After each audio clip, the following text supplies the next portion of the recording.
And her family obviously extends to the State Patrol, where she has been serving with distinction, but also worth emphasizing as we are here with our friends in the National Guard, that she was a member of the National Guard for about 8 years.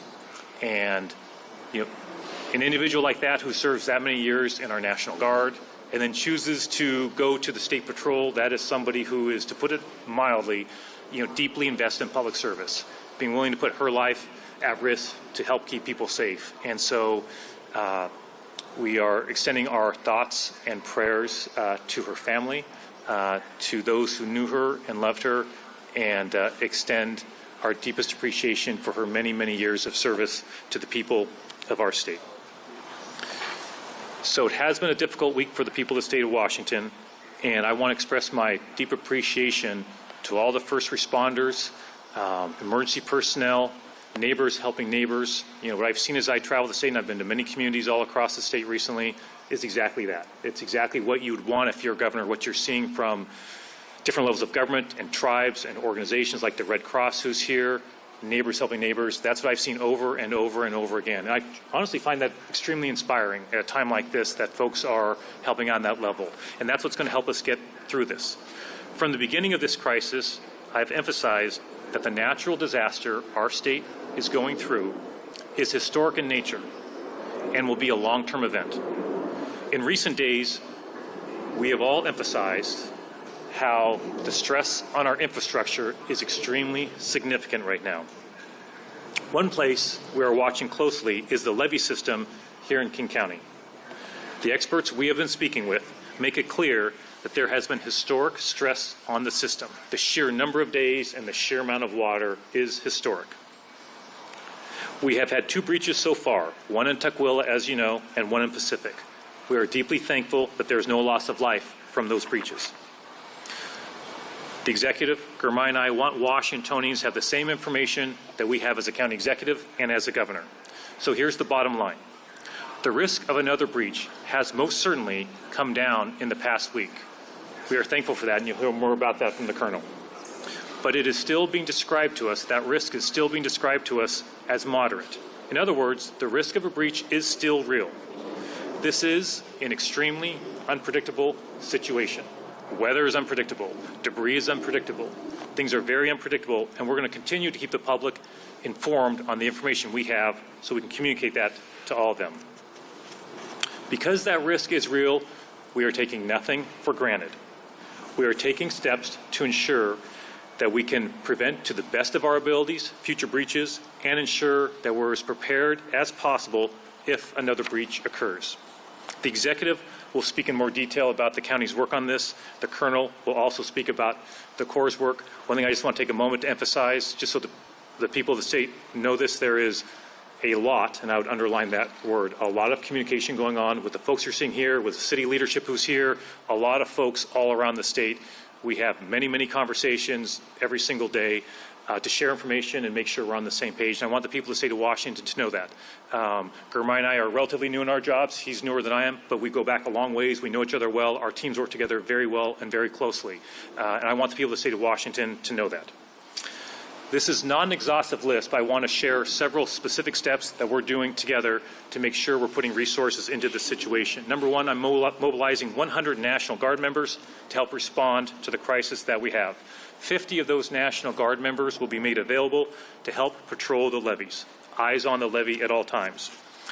Individuals should be aware that they may see military personnel of our National Guard in military vehicles in their neighborhoods. I want to emphasize those National Guard members are performing a critical function to help ensure your safety. We deeply appreciate their hard work and sacrifice across many communities across our state in the last 10 days. We intend to have spotters on the levee system 24 hours a day, 7 days a week. That means Christmas Eve, that means Christmas Day. We deeply appreciate those individuals sacrificing Christmas Eve, Christmas Day, to do this important work so we have sufficient eyes on the levee system throughout the holidays. Next, we've been fortunate to have a swift water rescue team from California in the area. We understand they are going home on Monday. We deeply appreciate their assistance. As a result, we're working to bring in 4 swiftwater rescue teams to stage in King County. That will approximately double our support level on swift water rescues. As I understand it, 2 of those teams are from the Department of Fish and Wildlife and 2 are from local resources. Once again, so many folks have just offered to help out. Even if their community is not impacted, they are offering resources to the state, to the executive, to different communities. We deeply appreciate that. We're also working to mobilize a second strike team to be ready to quickly repair a levee if a breach occurs. In other words, if there's a breach, that there's a team there that has equipment to go to that site and try and fix that breach as quickly as possible. King County has had a strike team available which responded, for example, in Pacific to quickly repair that damage. So we are putting together a second strike team for obvious reasons. If an absolute worst case scenario happens where there are 2 breaches at the same time, we want to have the resources to address those situations as quickly as we possibly can. We're also providing equipment to the situation. We've already deployed 2 loaders, 8 dump trucks, and 600 super sacks, essentially giant sandbags. Much of that equipment, as I understand, is coming from WashDOT. Again, lots of agencies, cities, state working together, providing resources to make sure we're getting those resources where we need them. I want to remind Washingtonians to stay alert. Listen to evacuation orders. Obey road closure signs. Listen carefully to your local leaders. They are on the ground. Trust me, we're having many conversations with them. They are communicating to you as well. Listen very, very carefully to your local elected leadership. Many of them are here today. We deeply appreciate their service. It's a challenging time for their constituents. We appreciate their leadership and making sure their constituents stay as informed as possible. Different jurisdictions face different challenges, so we appreciate them making sure their constituents are informed. Lastly, and then I'll turn it over to Girmay next. We are looking ahead. This discussion has been for the next week. We are, of course, aware that another atmospheric river is in the forecast, which could arrive on December 28th. That's obviously a little ways out. We're going to be monitoring that closely. As we get more information, we, of course, will share that with the public and take whatever appropriate response makes sense. With that, I'm going to turn to Girmay for his remarks, then we'll go to the Colonel. Thanks, Girmay. Thank you so much, Bob. Thank you to our state teams for organizing this. Thank you to our media partners for getting this information out. Thank you to our city and state partners for being here, too. I want to thank Governor Ferguson for calling us together today. As we know, over the past few weeks, King County and our state have been experiencing a significant natural disaster that has upended many people's lives. People continue to reach out to me saying that they need help right now, and it is heart-wrenching, and I'm glad that so many of us are showing up for our community during this time. Because of the evolving nature of this situation, it's important that we as your elected representatives continue to give you periodic updates. Like the governor mentioned, as soon as we know information, we want to share that out with you all as well. So don't expect that this is going to be the last time that we call you all together to share updates. We want to make sure our residents have up-to-date information about the current risks and the steps we're taking out of an abundance of caution. I have 3 messages today. Number 1, the risk of additional levee breaches has gone down because of improved forecasts, but a moderate risk still exists. That is good news relative to where we were. But while floodwaters are receding, the levees have never experienced before the amount of saturation they're experiencing for the duration that they are experiencing it. So that means they are strained, particularly along the Green and White rivers, and we anticipate another weather system arriving later next week, as the governor mentioned, December 28th. And so we're going to continue to monitor those levees very closely. So that's my first point. This is a dynamic situation. There remains a moderate level of risk of levees breaching, especially with another weather system approaching us here later next week. And we want everyone to know that we are actively monitoring those levees with support from the Army Corps, the National Guard, and staff from the partner cities and states. Here is what we're doing about it, and this is my second point. The resources that we are requesting from the state, as well as the actions that the county and the cities are taking. Flood patrols are currently deployed on the Green, White, and Cedar rivers. Over the past few days, we have cross-trained 35 National Guard troops to augment our flood patrol and enhance our ability to regularly inspect levees. We're currently monitoring multiple areas of interest on the levees and preparing staging areas for immediate response to levee breaches if those were to occur. We have mapped out existing material and equipment resources and identified areas where we can stage additional resources to be ready to deploy rapidly in the event of any potential breaches along these rivers. We have requested additional equipment from the state, and they have already provided equipment, staff, and material to field an additional rapid response team.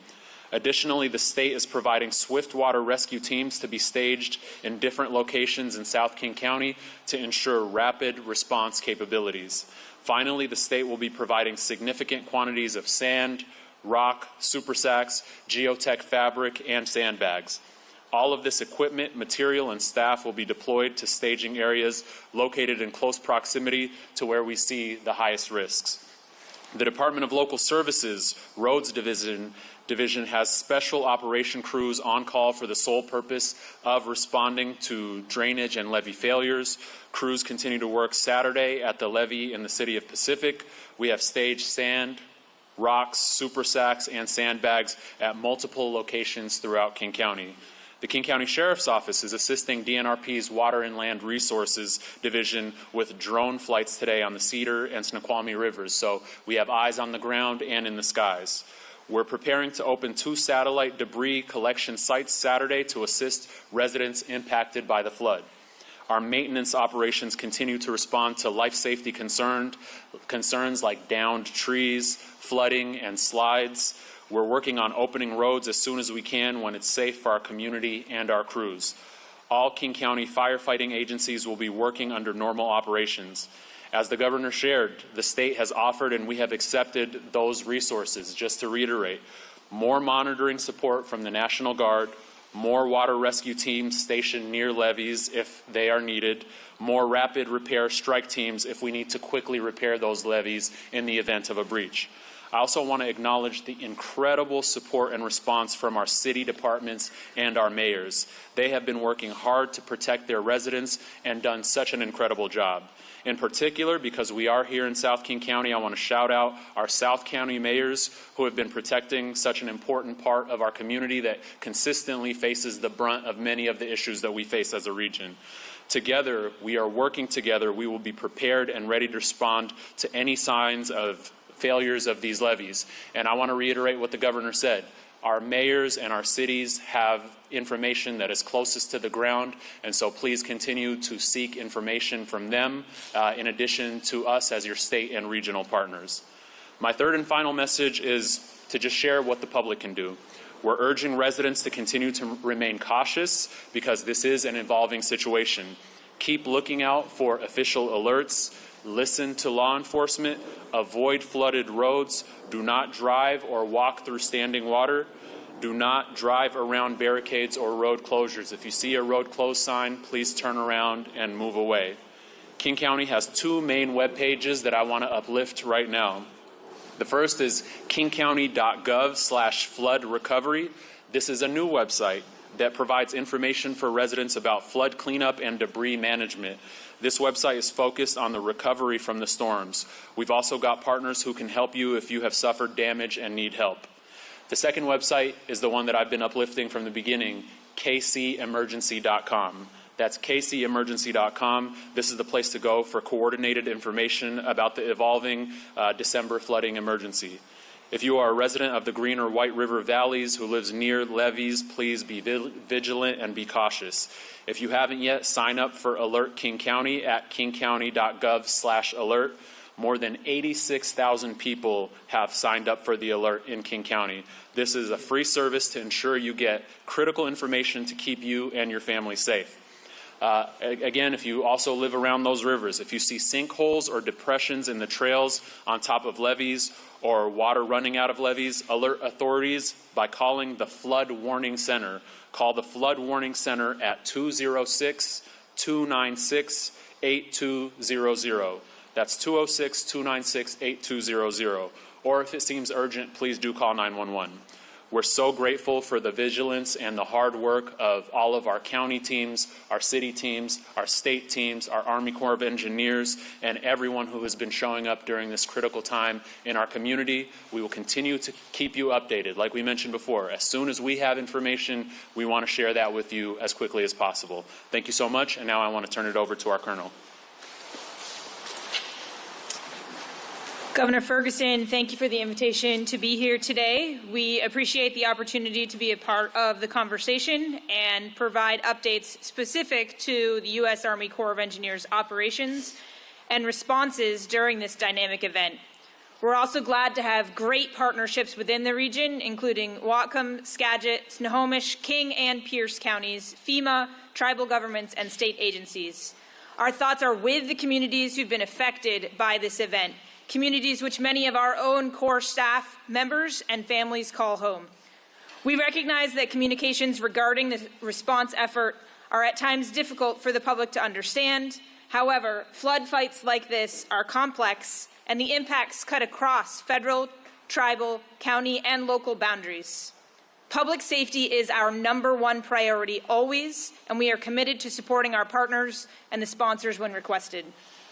This has been a very dynamic event, and I'm extremely proud and grateful for our team and our partners and our ability to provide support to our partners throughout this flood fight. We've had staff working 24 hours a day, 7 days a week to ensure we can support those partners when requested. So again, I'd like to recognize those staff. Looking forward, it appears we may be seeing less precipitation in the forecast. While the Green and White rivers will start to slowly come down in the coming days, it is important for the public to know that water levels will stay above normal for several days. We operate the Howard A. Hansen and Mud Mountain dams to provide flood risk reduction in the valleys downstream.